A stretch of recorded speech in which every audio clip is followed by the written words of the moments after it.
Sorry. Okay, welcome back. Now,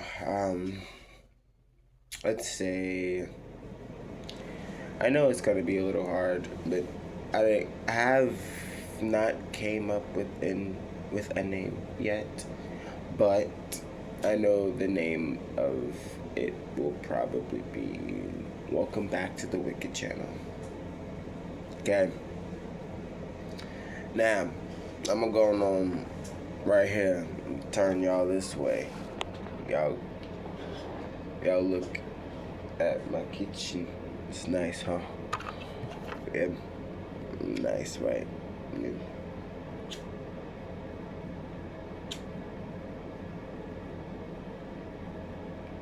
Now, just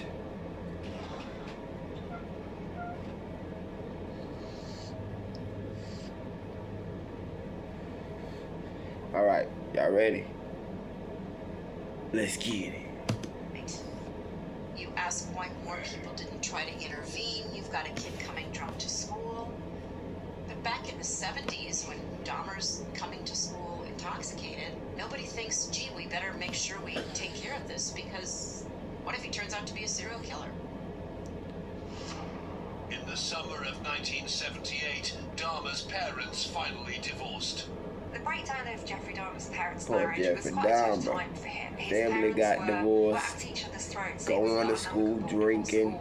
And each of them Y'all should have been to known. side with them. He's So gonna he felt turn very to a serial torn killer. Look at between him. his parents. Look what So the this he was a dealing real with. source of conflict for him. You got And I parents think at going this back and time, forth at children each other, often arguing, have screaming these at each other for no experiences fucking where apparent reason for every themselves, they little will fucking little preoccupy thing. themselves with things that they're interested in. Then y'all Lose son over here themselves getting in their own infatuated fantasy world. I think that's very much what happened with Dahmer. with tearing Having animals just apart recently graduated from high school, Dahmer and soon had decapitating no one around dogs him at and all. liking Well, it in and sticking his 1978, hands Dahmer was inside 18.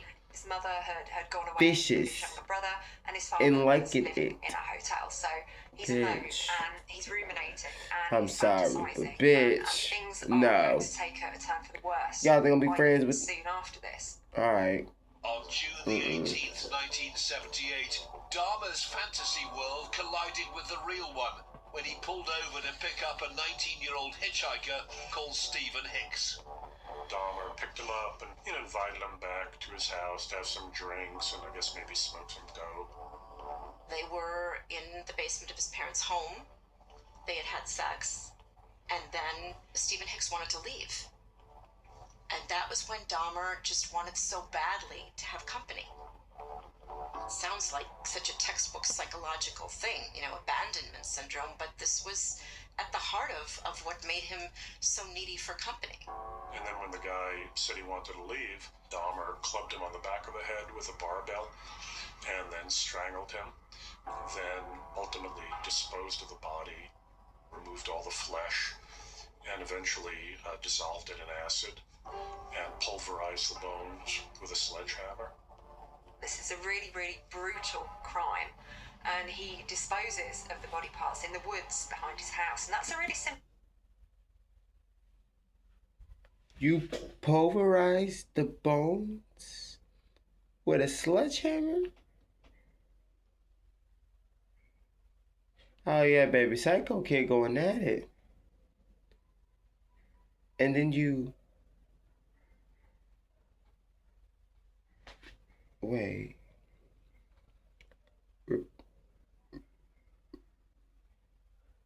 Repeat one more time. House to have some drinks and I guess maybe smoke some dope. They were in the basement of his parents' home. They had had sex. And then Stephen Hicks wanted to leave. And that was when Dahmer just wanted so badly to have company. It sounds like such a textbook psychological thing, abandonment syndrome, but this was at the heart of what made him so needy for company. And then when the guy said he wanted to leave, Dahmer clubbed him on the back of the head with a barbell and then strangled him. Then ultimately disposed of the body, removed all the flesh, and eventually dissolved it in acid and pulverized the bones with a sledgehammer. pulverized with a sledgehammer. You pulverize the bones with a sledgehammer. What? This is like a psycho movie went out for real. Gone bad. Sir. And all these was white men. I think. This is a really, really brutal crime. Nope, there was a black man, I disposes of think. the body Yeah, it parts was in the woods movie. behind his house. And The that's a black really man. symbolic place for Jeffrey Dahmer, because this That is a place motherfucker where was he's shooting dismembered up and animals down, baby. before, where he's displayed mutilated dogs on tree I would have been trunks. him, baby. So we're Just seeing that this place is special to him. Dahmer had shimmy out the door. taking the life of another human for You the ain't finna get first me, time. bitch. I would have been beating your ass. I think that the first murder Yes. is a real milestone for Jeffrey Dahmer. So he knows now that he's capable of this. He knows that he's capable of taking someone else's life. So it's not just a fantasy anymore. It's now a reality. He's gone from harming animals to harming people, and he's not going to stop. He's not desperate, but he becomes accustomed to it. He becomes ready to kill again, and just to kill and kill and kill and kill until he gets caught. But it wasn't until 13 years later, in August 1991, that Dahmer was finally apprehended after one of his potential victims escaped from his Milwaukee apartment. Once in custody, Dahmer confessed to killing 17 young men and boys. The man whose job it was to prosecute the relentless killer was Milwaukee District Attorney Mike McCann. The word evil doesn't come up very often. It just doesn't. Guilty, not guilty. Did he do it? Didn't he do it? Culpability, yes. But not often evil, because evil is almost a moral issue. That word came up with Dahmer. You couldn't help see what he did. Innocent people, strangers. To take, for a couple of hours of sex, to take a human being's life. That's so evil. So evil. Dahmer's case made headlines across the world after the details of his grisly confession were leaked. A New York Times reporter compromised the integrity of a worker at our building and got a copy of the confession. It was a detailed 38-page confession, so the details of the gory things he had done, again, captured people's interest. And so that's how it rapidly became a matter of intense interest. The confession outlined the life of a deranged serial killer. After murdering Stephen Hicks and desecrating his body in 1978, Dahmer didn't kill again for 9 years. After dropping out of Ohio State University after just one semester, he was spending most of his days drinking until his father urged him to enlist in the US Army. The alcohol continued as a theme when he joined the army and he moved to Germany. One of his former colleagues remembers him just sitting in his room drinking gin all day long, not even leaving his room to eat. So there was a real dependency on alcohol. In 1981, 21-year-old Dahmer was discharged from the army after his drinking rendered him incapable of serving. After spending a month sleeping rough on the beaches of Florida, he returned to Ohio. But his father had had enough and shipped him off to start a new life in Milwaukee, Wisconsin. He was sent to live with his grandmother, who was the one adult apparently he had, something approaching, a normal affection for. That was there. He really embarked on this career of horror. By 1986, Dahmer had been arrested a couple of times for exposing himself in public, once in front of a group of children. The hopeless alcoholic had managed to find work at a local chocolate factory in Milwaukee and was frequenting gay bars and bathhouses. I think being homosexual affected Dahmer in two ways. Firstly, it was a source of shame for him because it was quite a stigmatized social identity at the time. But also, it enabled him an opportunity when it came to his killing behaviour. So, being homosexual at this time, it was something that happened in the shadows, it was something that happened underground, and this was the ideal place for someone like him to go hunting. It was this exposure to the gay scene that seemed to reawaken the dark sexual urges inside of him. And by September 1987, over 9 years since the murder of Stephen Hicks, Jeffrey Dahmer was ready to kill again. His idea was to drug people and keep them with him so that they wouldn't answer back to him, they wouldn't argue with him, they wouldn't fight him, they would stay with him. That's what he wanted. He wanted companionship. So he would go to the bars on Milwaukee's near South Side, and he would have conversations with people in these bars. And when he was talking to these people, these prospective victims, he would say, so what was it like when you came out? How was your family about it? So if your response was, oh, my family has been great, they're so supportive, I'm very close to my parents, that person wasn't going to be a victim.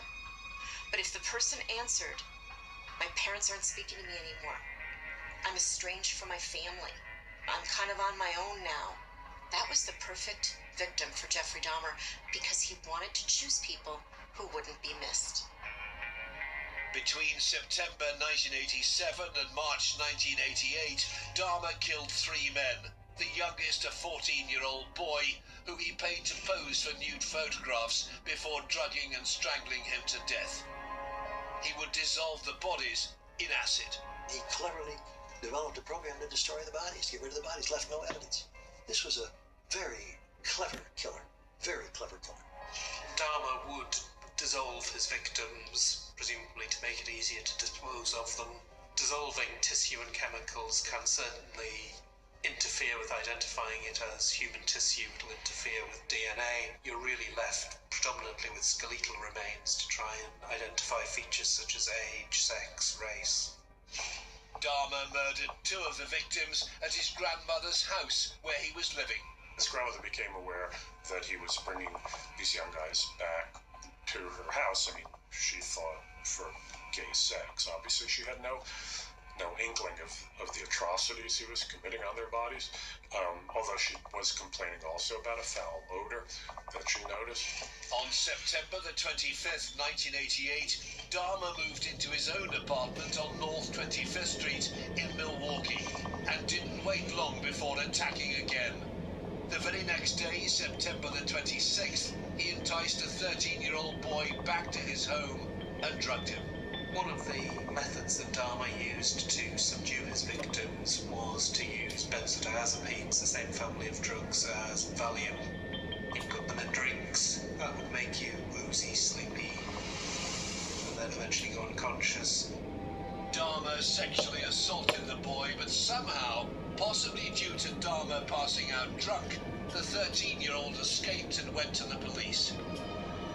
In January 1989, he was convicted of sexual assault, but the sentencing was delayed until May, during which time an unrelenting Dahmer, unbeknownst to the authorities, managed to claim a 5th victim.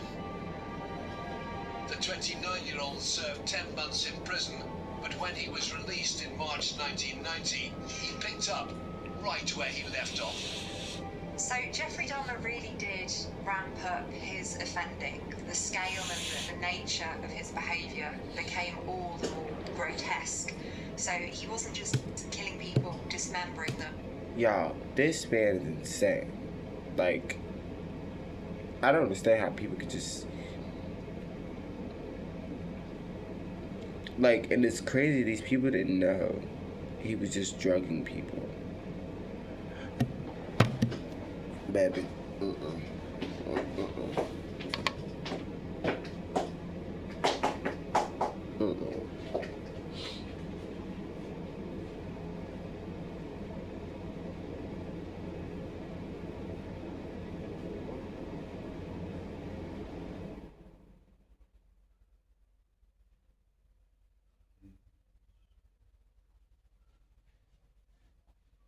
Nope.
Has anybody ever like tried like chicken and shrimp noodles together?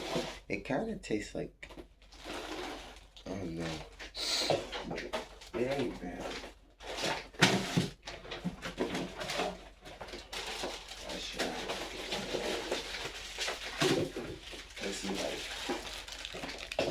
the thing is, you gotta like smush them, you know. I sometimes just throw them on the ground, but like, no, we're not doing that, not today, because I'm not that weak. I'm pretty strong, so it'll be alright. But you guys really just don't understand how insane, like, how insane this man really is. And we gotta wake him up in a few minutes because he has to go to work today. We gotta go work for Miss Dahmer. And yes, and then that's his boss. Look at McDonald's. Now, Jeffrey Dahmer, like, y'all think I was talking about this man? No. Like, how could you do these things to people and then have a sexual reaction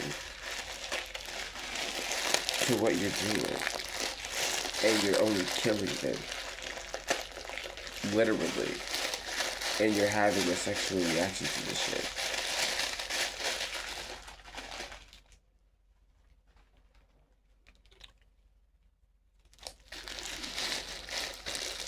How? How? How? How could...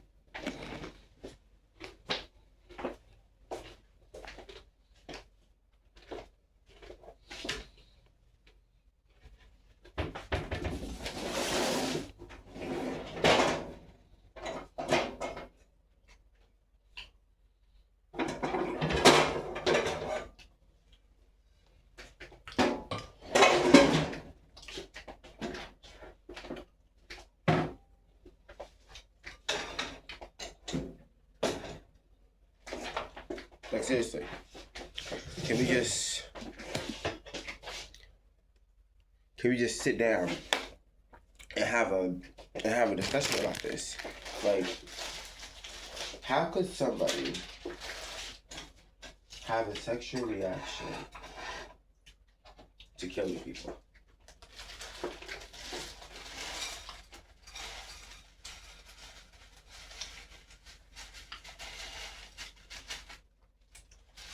You gotta be one sick fucko to have a sexual reaction to killing people.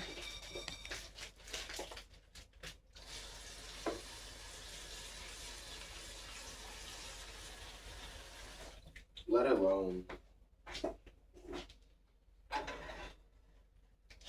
you're not only killing them from the inside, you're physically killing them. Like, y'all gotta understand. Like,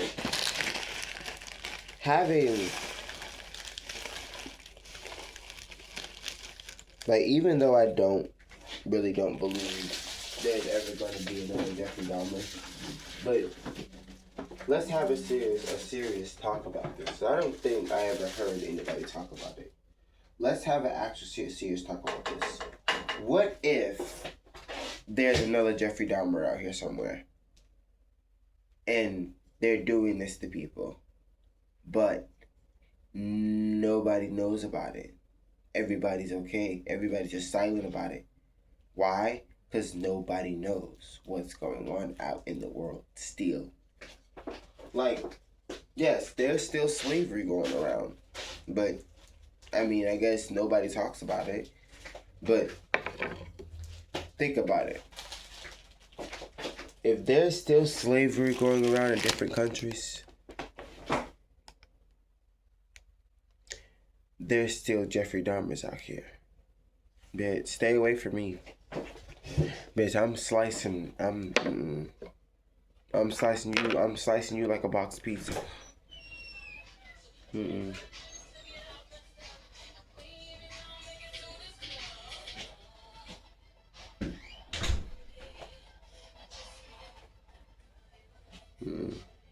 I'm slicing your hoe.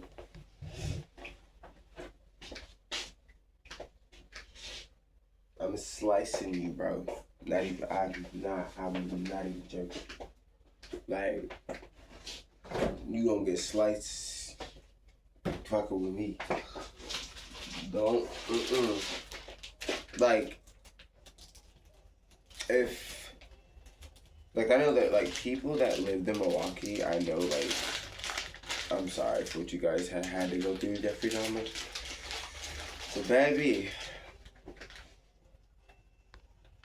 you think I'm gonna sit there and talk to somebody who's drinking on whiskey?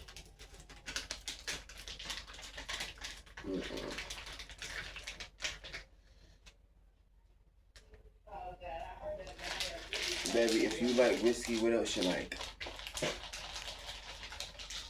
Kill them up and then mutilating animal bodies. And you liking that? And then you got infatuated by killing people? And then plunging the dead bodies with your pogo stick? Baby.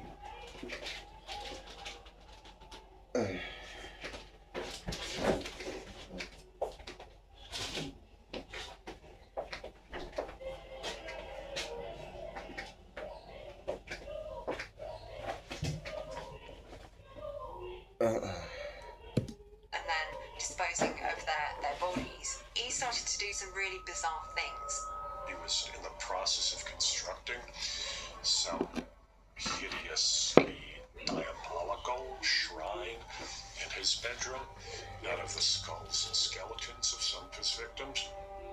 It's almost as though some bizarre, archaic thing had broken through and he was performing or creating some sort of ancient, human sacrificial temple in this little Milwaukee apartment. Y'all just gotta realize, like, dude, what's wrong with you? His MO was becoming more and more polished. He would offer his victims money to go back to his apartment with him to take pictures, nude photographs of them, and then perhaps to have sex. Every single one of his victims went with him willingly. He would offer them a drink, and once he found out what they wanted to drink, he kept a lot of things on hand, different kinds of alcohol, and that's when he would put a drug in it that would put them to sleep, or that would relax them so that they would pass out. They would pass out, he could then have sex with them while they were passed out, do with them as he wished, but what they couldn't do to him. Then as they approached recovery, coming out of it, he was strangled them to death. It seemed as though Dahmer got a thrill, not from the murder, but from the dead bodies of his victims. Dahmer liked necrophilia. He liked sex with unconscious people. He wasn't a slasher in the sense that he took delight in killing. His purpose. Necrophilia? He likes having sex with dead bodies.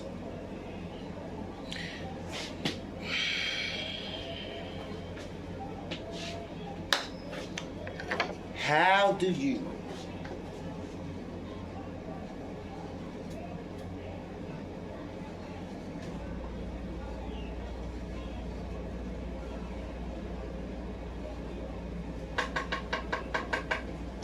I really need to know how necrophilia, how do you have that? How can you sit there and have sex with somebody who's not alive? And you get hard from bitch. Ew. Like, y'all did not hear what this man just said. So let me go back.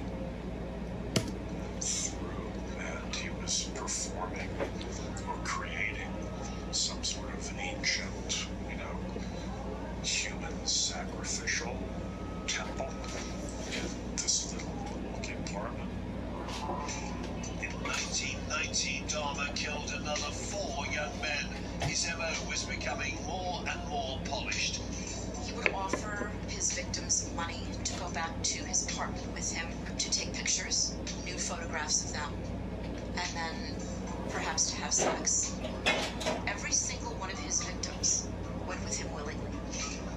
He would offer them a drink, and once they found out what they wanted to drink, he kept a lot of things on hand, different kinds of alcohol, and that's when he would put a drug in it that would put them to sleep, or that would relax them so that they would pass out. They would pass out, he would then have sex with them while they were passed out. Do with them as he wished, because they couldn't do to him. Then as they approached recovery, coming out of it, he was strangling them. It seemed as though Dahmer got a thrill, not from the murder, but from the dead bodies of his victims. Dahmer liked necrophilia. He liked sex with unconscious people. Necrophilia. He likes sex with unconscious people. What in the fuck?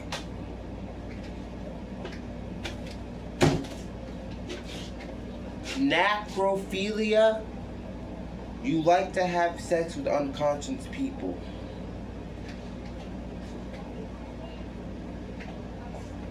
Like, he likes sex with unconscious people. Yeah, see, how? How is that even a thing? Like, let's be serious. Like, okay, like seriously, I really don't think people haven't even heard me talk about this, but let's be serious. How could you sit there and have necrophilia? Like, let's really get this on hand. Necrophilia is when somebody is unconscious and they can't feel anything. But Dahmer has necrophilia. He likes having sex with unconscious people. What type of person has that? And you're liking it, and your pogo stick's getting hard from that. Something's not adding up here.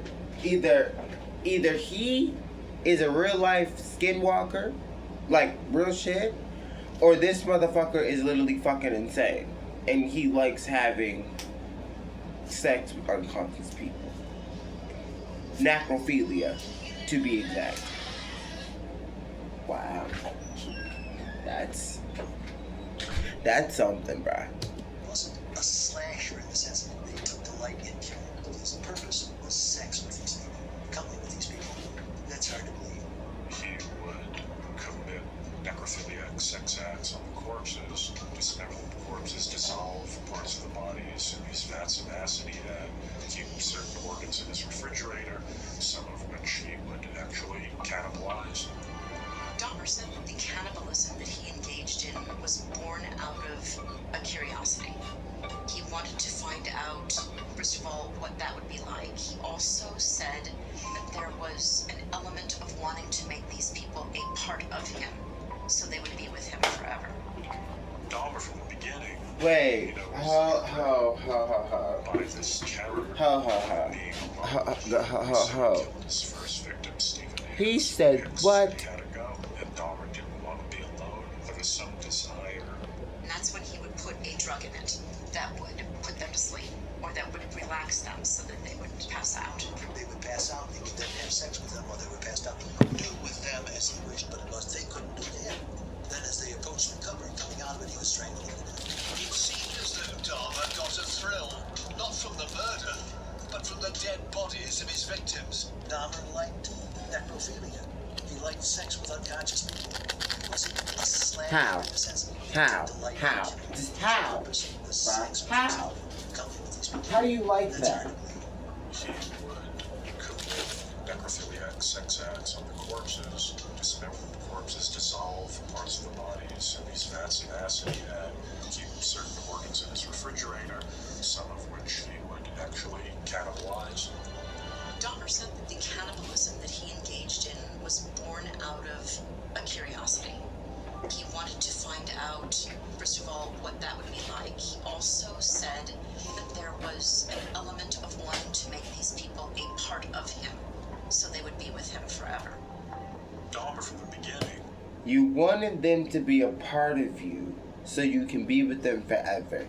Sir, this is not a fairy tale. This is not somebody you can just have for your collection of human remains. Somebody get this boy a check. Or better yet, somebody ask somebody what the hell is going on. We need to know. Because how the hell, just how? Like,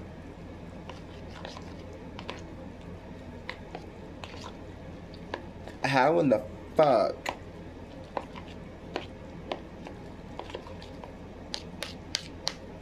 do you have that, bro? How?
Alright, y'all. I'm sorry. I had to go see him. If the baby wanted some, didn't want none. So, he might eat at work today. So, it's good. But y'all, you can't forget the best part. Okay? That they cry. There you go. I like the crunch anyways.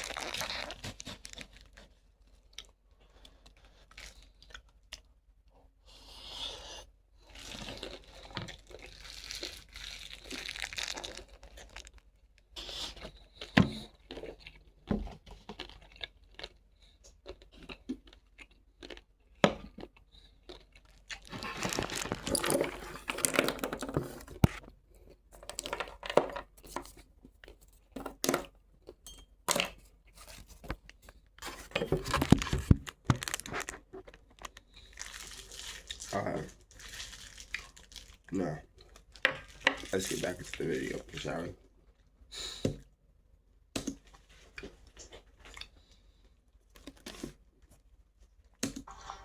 was driven by this terror of being alone.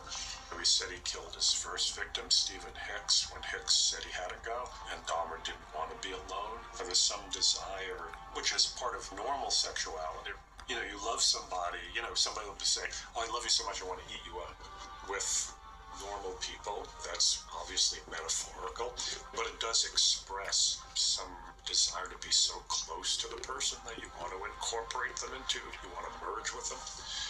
With something like Dahmer, that becomes this very literal horror. And the horror only became worse when Dahmer began experimenting with his semi-conscious victims. He would drill holes in their skulls and put muriatic acid inside to see if he could get them to a zombie state so that he could keep them alive and subservient to him.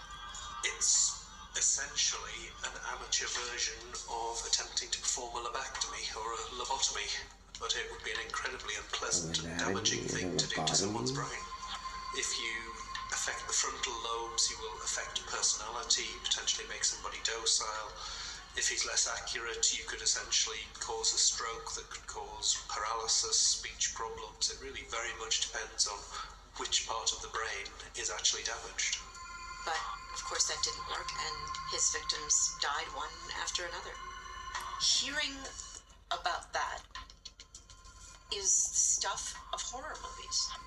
And the fact that it was happening in a city where we were known for manufacturing and beer and a very good Midwestern work ethic, tight families, this isn't the kind of thing that happens here. May 1991, 31-year-old Jeffrey Dahmer was in his killing prime. He'd already murdered 11 men and had begun collecting bones and skulls from his victims and cannibalizing their organs. What would have been a nightmare for most was a fantasy for him, and he carefully went about his killings under the radar of the police and the people of Milwaukee. Jeffrey Dahmer had a job in a local chocolate factory, and I think for him it enabled him to maintain a facade of normality. He was just an average Joe, a regular guy who went to work every day.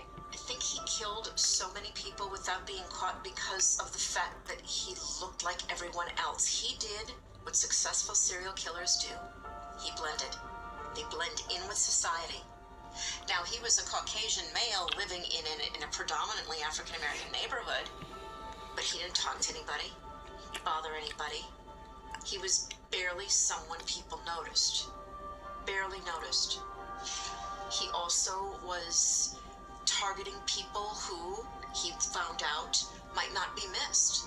For most people, if they were to commit the type of acts that Jeffrey Dahmer did, they would no way be able to function normally. But Jeffrey Dahmer was not most people. He hasn't got the same level of repulsion and shock at dead bodies or mutilated bodies that most of us have. It was just another aspect of his life. It was not known that we had a serial slayer loose in our city. We did not know because he was so cleverly disposing of the bodies. The families were reporting the sons were missing, but the police were not finding bodies. And not infrequently, young men, something happens in their life, they just leave, up and leave town. That happens enough that the police don't get worried. If it's a woman, they'll immediately commit resources to investigate, but young men, they don't.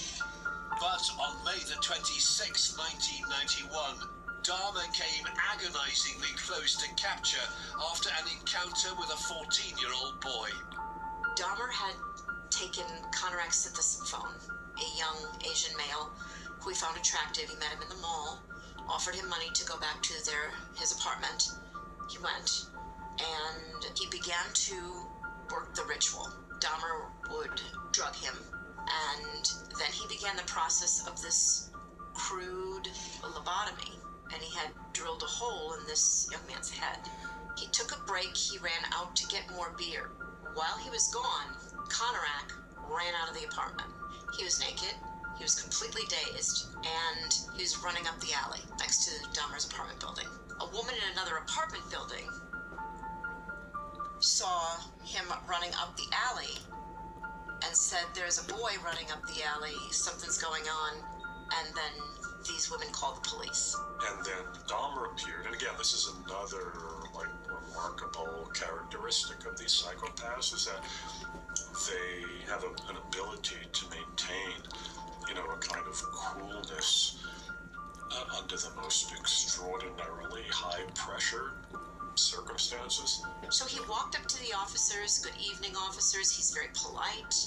He's sober. And he said, "This is my boyfriend. He came to stay with me. We had a little bit too much to drink, and he ran out of the house." He said, "How old is he?" Dahmer said, "He's 19.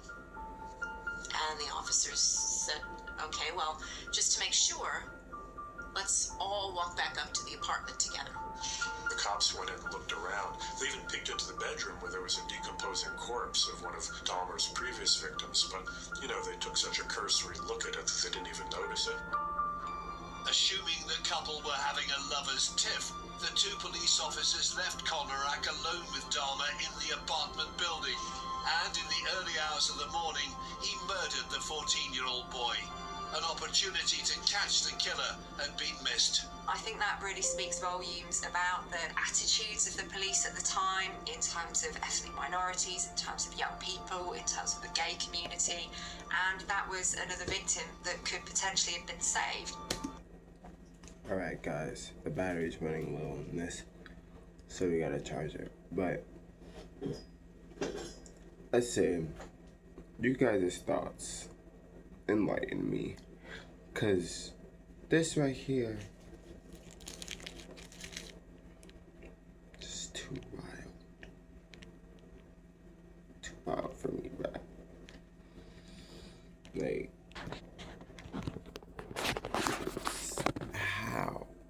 how do you do these things and then get away with it?